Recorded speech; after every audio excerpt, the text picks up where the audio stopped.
Vou tentar fazer a minha exposição da forma mais breve possível, porque realmente eu estou sedento do debate, né, para nós chegarmos logo a isso. E eu resolvi fazer então o seguinte: como eu não sou um teórico da educação, eu peguei algumas coisas que realmente me falam muito profundamente, pedi que me mandassem, e o fizeram, perguntas sensacionais eu recebi, que estão todas ali, para então falar essas perguntas, sobre essas perguntas. Estou louco para chegar nessa fase, nessa parte das perguntas. E então fiz o quê? Fiz uma espécie de colcha de retalhos, colocando algumas coisas, que essas coisas para mim são muito importantes. Claro que a mais importante de todas, é a parte que nós vamos ver ali, sexualidade e educação, evidentemente. Mas então me arvorei ou me lancei a colocar aqui algumas instigações a respeito de temas ligados diretamente à educação. Essa frase eu adoro porque não limitemos a potência da criação humana aos limites do presente, que a frase é muito clara, não precisa de explicação, mas eu tenho aquela questão, eu sempre digo isso, muitas vezes tenho a oportunidade de dizer isso na vida, às vezes quando eu estou conversando com pessoas, conversando sobre assuntos, enfim, filosofando, qualquer coisa, eu ouço às vezes, de uma forma às vezes meio, assim, baixa o trem de pouso e aterriza, né? Eu estou voando, né? Eu estou voando. Assim, pois bem, ou seja, fez um utopista ou alguma coisa assim, isso é utopia, isso não vai acontecer nunca. Eu sempre digo para essas pessoas, vocês não deveriam nem sequer usar o fogo. Não deveriam nem sequer usar o fogo, eu emprego.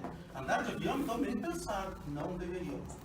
Porque é evidente que, né, eu penso que mentes assim são as mentes que estão restritas aos limites do presente. Né? E não há nada que não haja no presente, não há absolutamente nada, que no passado não tenha sido uma extrapolação dos limites daquele presente. Então, quando eu ouço esse tipo de coisa, eu digo, e pronto, né? Então, fazer o quê? Mas pronto, então essa é uma ideia que eu sempre tenho muito para justificar que, na verdade, não existe de fato, do meu ponto de vista, filosófico, antropológico, a utopia. Né?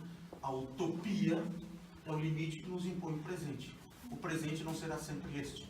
Haverá um futuro que se tornará presente e esses limites já não existirão mais. Né? Pronto. Então, bom, agora eu vou fazer o seguinte, eu vou me sentar, não que eu gosto de fazê-lo, para poder... A primeira coisa que eu gostaria, que vai resumir muito, é que nós ouvíssemos 5 minutos desta fala deste senhor, que basicamente resume tudo o que eu estou dizendo. Só que eu vou ter que fazer aqui o seguinte. Você perguntava sobre o papel da escola. Então, eu cada vez mais acredito que a escola deve preparar para a vida e ela o faz mal.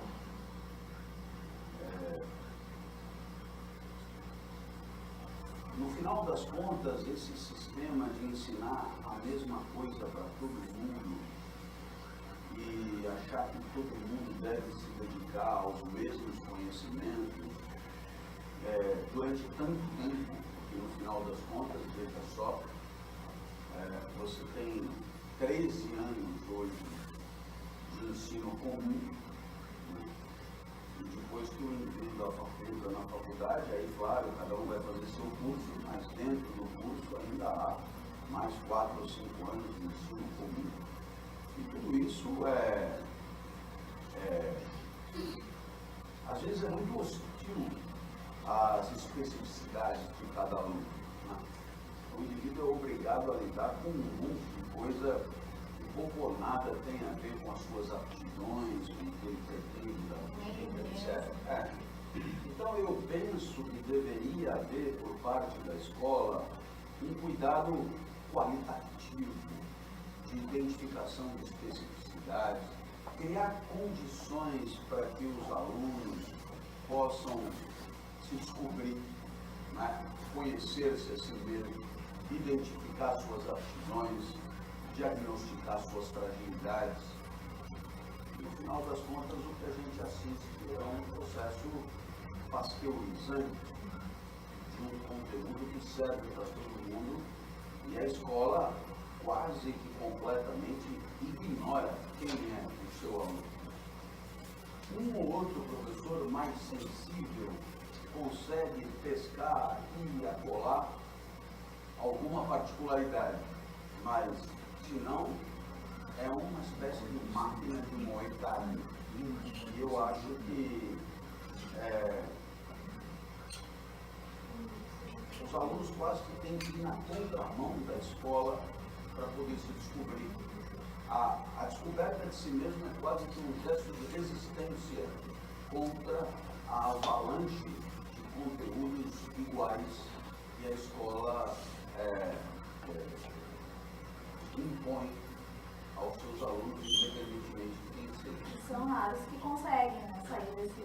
Penso que acaba ficando difícil a escola, ao invés de ser uma facilitadora desse diagnóstico, acaba sendo uma complicadora, uma dificultadora.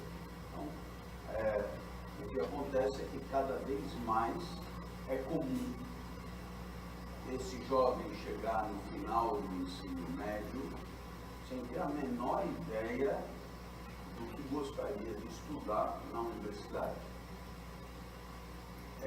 E é curioso, porque muitas vezes me é jogado sobre os ombros essa responsabilidade de já ter descoberto em si mesmo aquilo que mais desponta, sendo que durante 13 anos, em momento algum, me foi facilitada essa tarefa.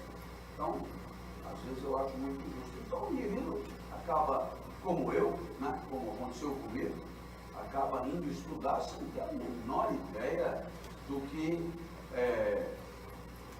dos próprios capoetes, né, das próprias tendências e do que vai encontrar pela frente. Então, é tatear no escuro mesmo. Então, cada vez mais, você tem gente que entra na faculdade, vê que não é aquilo, tenta outra, vai tentando porque quando isso podia ter sido feito antes, não foi possível.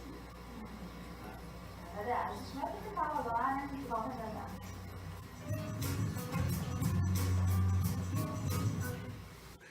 Pronto. Essa questão eu gostaria de abordar, só jogá-la e abordar. Esse é o ponto de vista que, quando eu o conheci, eu disse assim, é exatamente isso, Mário Sérgio Cortella.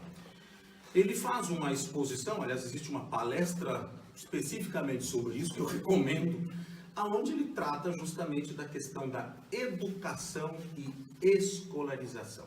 Ou seja, o que é educação, o que é escolarização, a escolarização como um elemento integrante do processo de educação e não a educação em si como tal. A questão da função da escola, então isso é uma outra questão. Quais são as possibilidades de escolarização e a educação como o fenômeno em amplo espectro. E nesse sentido, quando ele coloca isso, eu vivi sempre no Brasil e aqui em Portugal, nessa experiência de 3 anos, não existe por parte da sociedade e às vezes da própria escola a clareza do que é escolarização como um elemento integrante da educação, no que diz respeito quais são as funções de cada um. Ou seja, de uma forma muito simples, a família, por exemplo, educa, mas não escolariza. A escola escolariza, mas não educa. Uma é auxiliar da outra. A família auxilia a escola na escolarização. A escola auxilia a família na educação. Mas escola é escolarização e família é educação. Claro que, lembrando, que eu disse no começo, que existe um universo inteiro que é a educação como tal.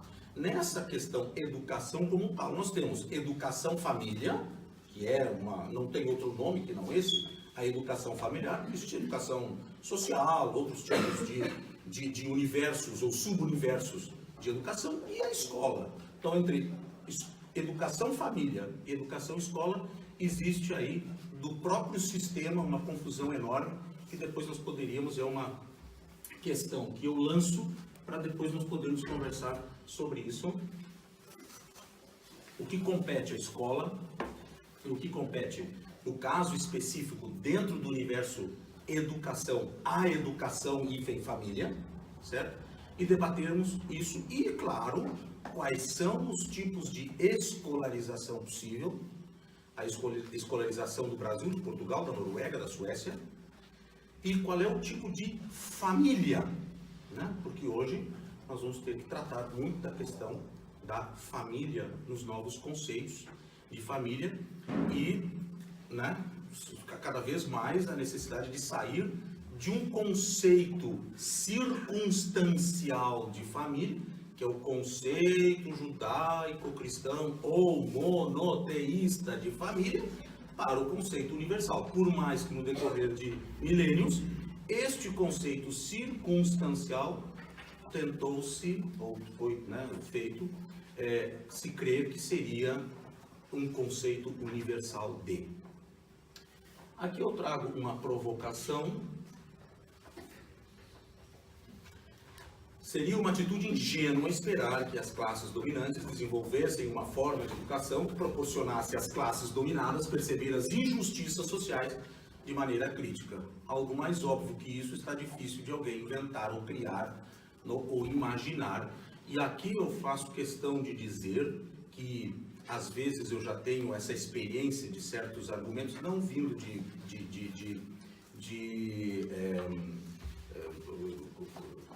sociedades como as que está aqui agora presente, mas normalmente a questão de isso ser entendido de forma política. Isso está para qualquer sistema político, seja vermelho, seja azul, seja amarelo, seja verde.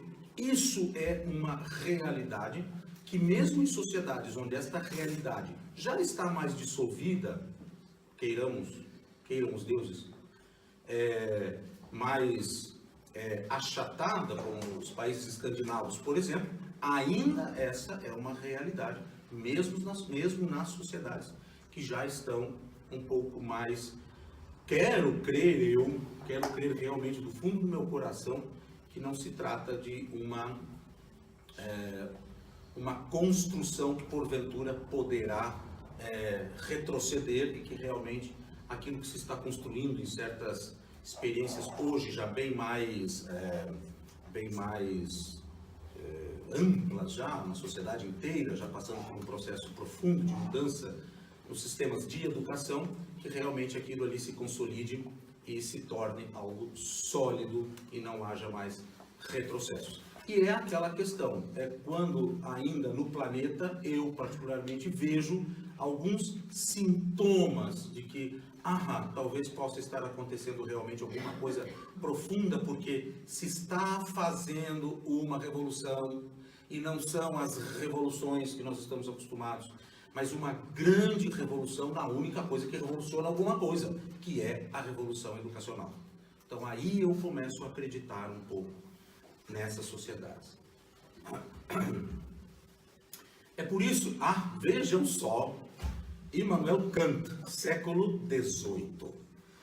É por isso que se mandam as crianças à escola, não tanto para que aprendam alguma coisa, mas para que se habituem a estar calmas e sentadas e a cumprir escrupulosamente o que se lhes ordena, de modo que depois não pensem mesmo que têm que pôr em prática suas ideias. Certo? Acho que não é necessário dizer muita coisa. E o mais engraçado que Kant viveu no século XVIII, né?